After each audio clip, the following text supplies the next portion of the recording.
Good afternoon, President Sandeep Mole and Rotarian members of Rotary E-Club 3170. My name is Angus Robinson. I'm the Vice President of Rotary Club of Sydney, Australia, and it's my pleasure this afternoon to share with you my experience as a member of Rotary E-Club 1, District 5450, USA, the world's first internet-based Rotary Club.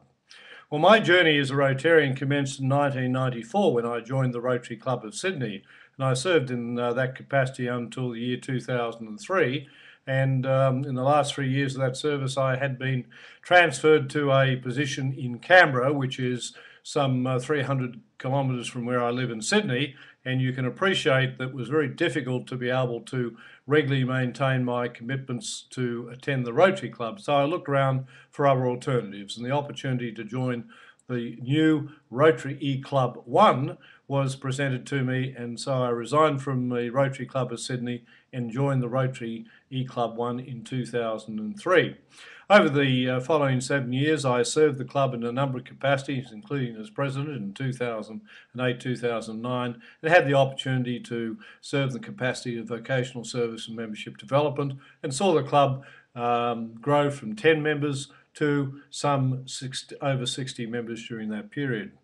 Well, when I think about when the club was originally chartered in 2002, it was on the basis the commitment was made as one of the 14 pilot projects that subsequently followed to develop a new form of club model which would be used principally to find a way of retaining members and growing the membership in a new way.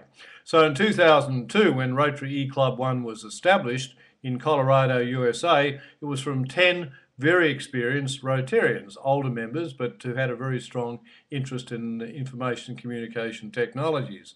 And over the 10-year period, the club, of course, has grown in size and sophistication, has had the opportunity to optimise and fine-tune its procedures and provide a way forward that other clubs can follow, given that the fact that in 2010 the College of Legislation approved the E-Club model, which allowed for the development of other clubs, which I now understand total over some 40 around the world. Well, when I think about Rotary E-Club membership, the membership, bit like your club, comprises Rotarians from all around the world. 11 countries and I think 4 continents were represented in the Rotary E-Club, but we recognise that the customers of the club, not the members necessarily, but the customers, averaged about 700 members per month who made up to read the programs we published every month, doing 30 minutes of reading, perusal, and then qualified for a make-up. And in the process, most of those made a donation of one sort or another, averaging about $10 per Rotarian. So you can imagine with 700 customers averaging $10 per make-up, we were able to develop quite a substantial revenue flow, which we were able to pour back and invest in international and community service projects. The community service projects were interesting as a model. Each of our club members were required to do 13 hours of community service per quarter, a total of 52 hours a month, per year. And to provide an incentive for this to occur, the club provided a grant of $500 US to be used by the Rotarian in their community service project of choice. Our international service projects were varied. For example, we had projects in our own right, but we also collaborated with traditional Rotary clubs. For example, in an Afghanistan project, we collaborated with the Rotary Club of Canberra East, where I worked as a visiting Rotarian in the area I was operating in, but also with the Kabul Rotary Club on an important project which provides support to young mothers who are learning new vocations in the war-torn area Afghanistan. But other projects were undertaken as well.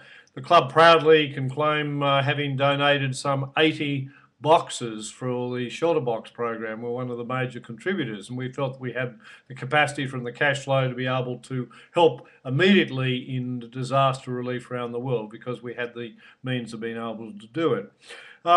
We had a commitment to district awards, specifically in the areas of membership growth. We grew our club quite significantly over that period, but also in the area of a 3-year project we developed between the US and Australia in the environment, which was one of the Preserve Planet Earth projects, which we received a district award for, and we received a district award for our foundation work.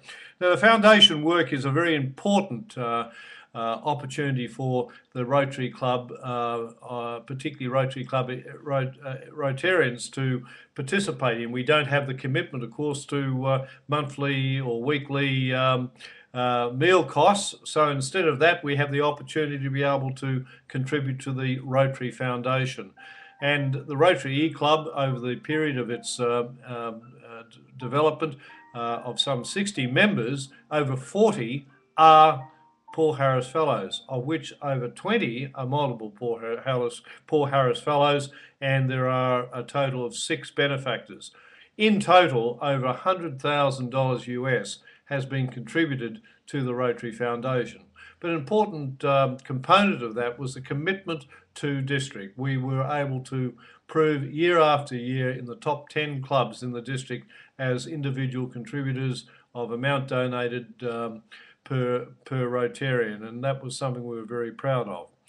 Other areas that I thought were important, the Rotary E-Club environment gave us very much an international perspective, much different than I think the more localised commitment of traditional clubs. And I think in your club, being very much a global club, we'll start to realise one of the advantages of being a Rotary E-Club member is the fact you really do have an international perspective. Vocational service was always a challenge for traditional Rotary clubs. We thought we could make a difference, and we tried a number of projects quite successfully, which enabled us to develop vocational projects. One was the international project on vocational study, where we took 6 non-Rotarians to another country where they had the opportunity to work together in an area of particular medical research and practice. The 2 projects we developed, one was on the area of multiple sclerosis and the other one was on Alzheimer's disease. And both those projects were handled very well, and the participants benefited enormously from that experience. Youth mentoring, we established a younger members network, tried that. We did some work on the 4-way test on the ethics blog site, and then in conjunction with the Canberra East Club, we co-funded a feasibility study on showing how disabled people can use information communication technologies to undertake their day-to-day activities. What are the successful attributes of a successful Rotary E-Club? Based on our experience, we felt that clarity of purpose underpinned by a viable business model was an important consideration. Remember, the Rotary E-Club experience is a new experience, quite different from the traditional Rotary Club. Operating practices and procedures have been established over many years. So to have a business model which was viable, that could work in the new environment, was very much important. A commitment to excellence underpinned by a maintenance of high quality content, the program material, whatever way that material was delivered, had to be of a high quality and of interest to our members.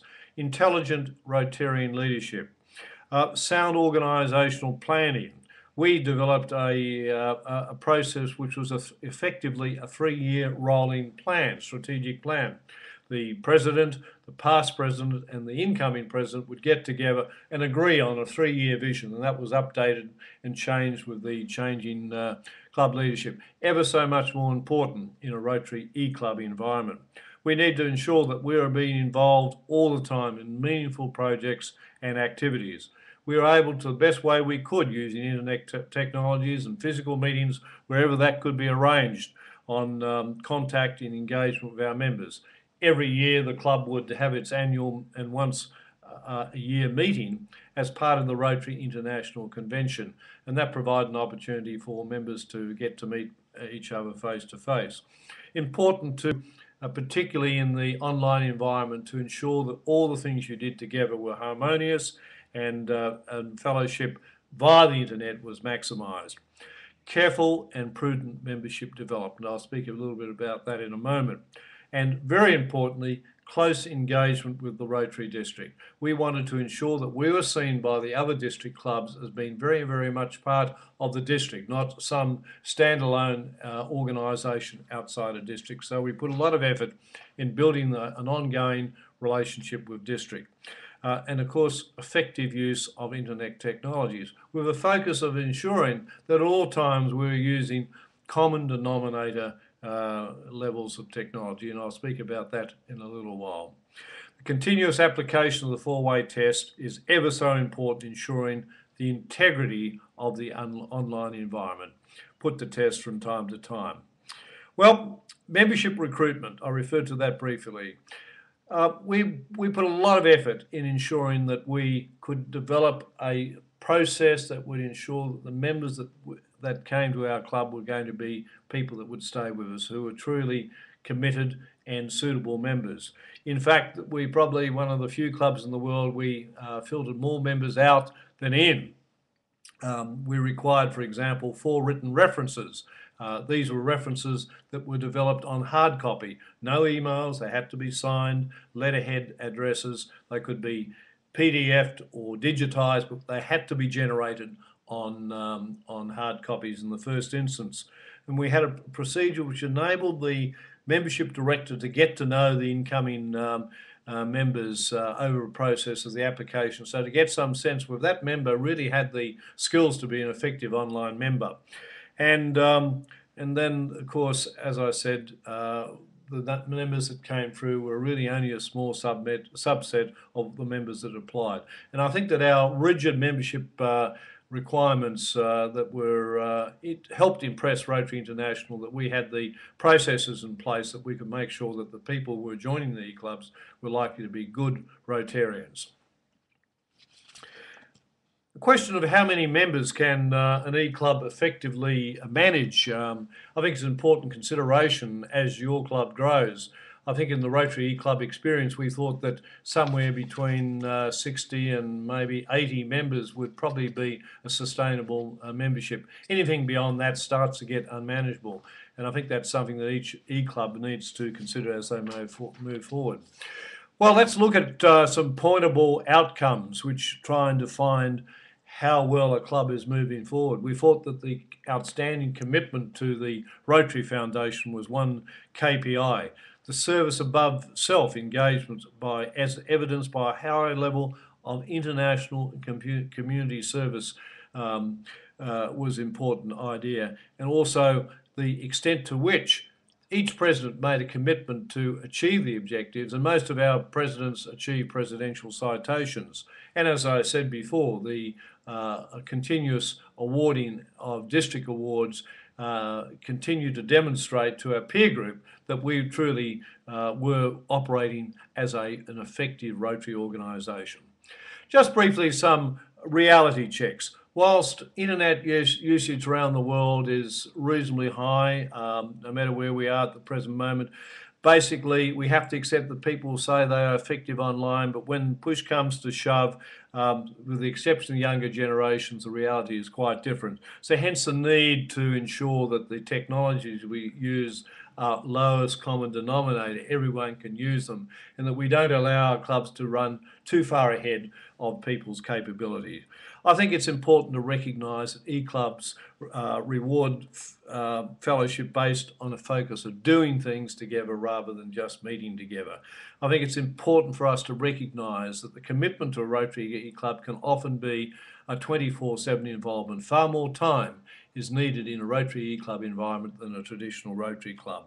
And I think at the end of the day, the ultimate sustainability of the Rotary e-club environment will be determined by the enduring strength of the leadership, the quality and commitment of the members, and the adherence to the vision, the values and practices of Rotary. I thank you very much for your attention. I wish to thank President-elect Lizette for the opportunity to present to you this afternoon, and wish your club every success in 2012 and the years ahead. Thank you.